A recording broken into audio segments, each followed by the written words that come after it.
hello everyone, hope you all are doing well. আজ চৈত্র সংক্রান্তি মানে বাংলা নববর্ষের ঠিক আগের দিন। আজকের দিনে আমাদের বাড়িতে বেশ কিছু নিয়মকানুন রয়েছে, চলো সেগুলোই তোমাদের সাথে শেয়ার করব। কিন্তু তার আগে নিচে গেছিলাম, গ্রামের বাড়ি থেকে কিছু ভুট্টা এসেছে ওগুলো নিতে। এই দেখো, চিড়ে ভাজা, নিম পাতা, কালো ছোলার ঘুগনি, পেঁয়াজ, লাবণ, এগুলো সব আমাদের বাড়ির বিভিন্ন কালচার। তোমাদের কার কার বাড়িতে এরকম নিয়ম আছে আমাকে কিন্তু অবশ্যই কমেন্ট করে জানিও।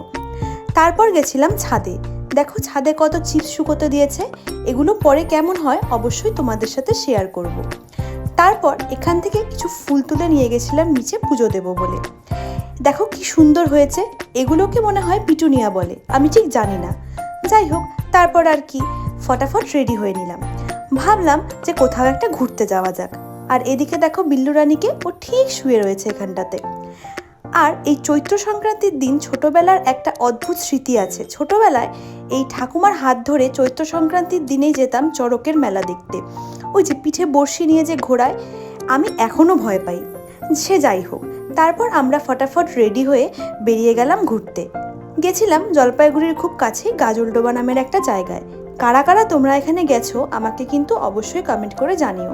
আর এই নতুন ব্রিজটা হওয়ার পরে এই সেকেন্ডবার আমি যাচ্ছি। তোমরা কি কখনো গেছো এই ব্রিজটা হওয়ার পরে? না গেলে অবশ্যই একবার ঘুরে এসো, ভালো লাগবে। পৌঁছানোর পরে ভাইয়ের জেদ হলো আইসক্রিম খাবে আর ফুচকা খাবে, তো ওকে ফুচকাটাই খাওয়ালাম।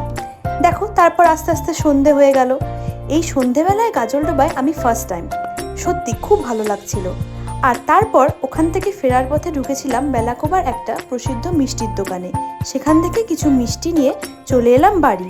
কাল তোমাদের কার কি প্ল্যান রয়েছে আমাকে কিন্তু অবশ্যই জানিও। আর সবাইকে পয়লা বৈশাখের আগাম শুভেচ্ছা। আজকের মিনি ভ্লগ এতটুকুই, আবার দেখা হবে অন্য কোনো ভ্লগে। টাটা।